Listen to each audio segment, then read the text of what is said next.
Hey everyone, so I do have a Facebook page as well too. I've only got 130 subscribers. There's not a lot of people that like to tune in to the news and the articles and the things that I share and the things that I read.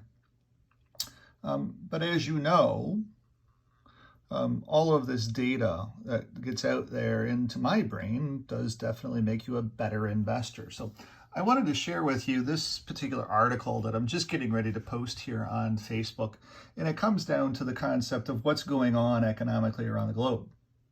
It's a very simple article written in very clear English to be able to point out to you what is exactly going on. And so I'm just going to read this. I'm just going to sound like the Rush Limbaugh show or whatever it's going to sound like. I'm not sure. The Brand Price show, I'm not sure.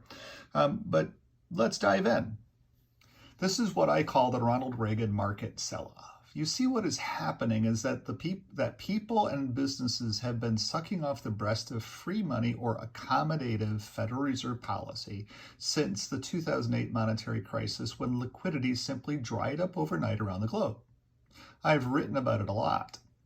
We've seen it in the PPE free money giveaway in the COVID-created panic that many people and firms were able to get free money from the government that they have never been held to account for and pay back.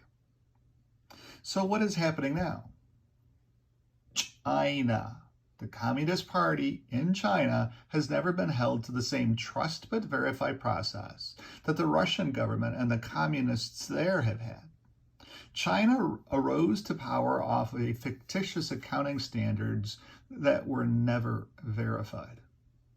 So here's what's going on now. China is a massive problem.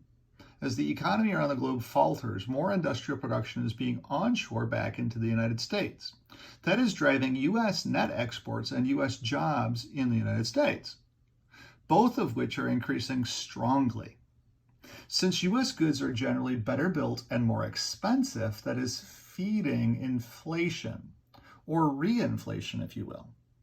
We should have always been here. China should have never gotten to the point where they were the number 2 economy on the globe.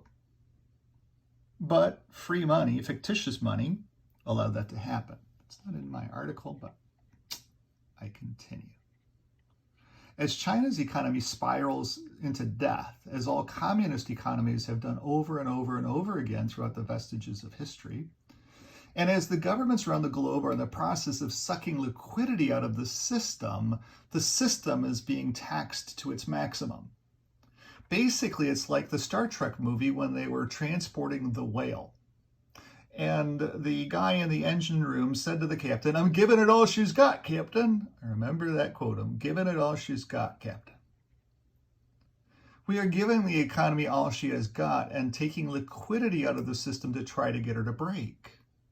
So not only are we transporting the whale and all that water, but we're dropping water out of the tank. And it's getting heavier and heavier and heavier.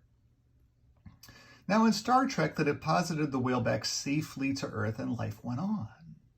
The ship did not break because the payload was verified. It was a whale. But what is the payload now? Now that China is in a tailspin, suddenly its assets are being accounted for. The things that they borrowed money against, calling them assets.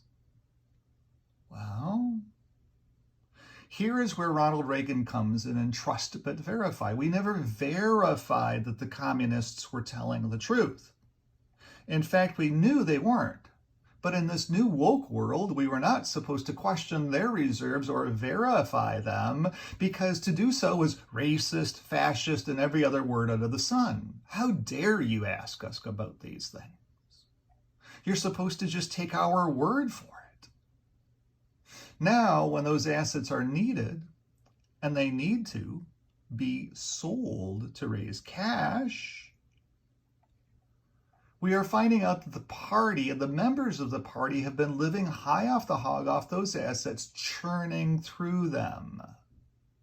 Metals that we were told were stored in warehouse, when the doors are open, the metals are not there in the quantities that they say they were. So instead of having 100,000 tons of copper in a building, there's 10,000 tons. Where did the other 90,000 tons go? where did the other go? It was never there in the first place. It was never verified. So just as we had a housing crisis in 2008 on the shores of the United States, when we were trusting that people had assets to support their house, things called savings and jobs, we are finding that we made the same mistake again since Ronald Reagan is dead. We did not verify. So here is the problem. As the Federal Reserve starts this month to remove about $80 billion of liquidity from the system per month to lighten its balance sheet, as it starts to sell real verified assets to raise cash, we are finding that more than $80 billion per month, in fact, trillions of dollars of assets are no longer real. They never were. It was all a mirage. The draining of liquidity is going to crush the global economy and push inflation up. We never verified, we simply trusted. And that, ladies and gentlemen, is all coming home to roost right now.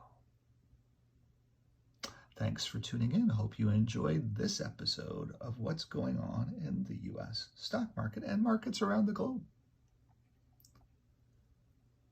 When Ronald Reagan died, the country turned to a different process.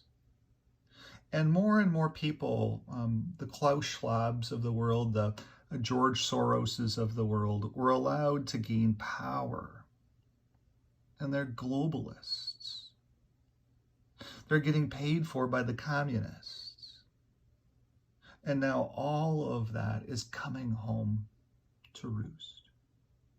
Thanks for tuning in. Enjoy your day.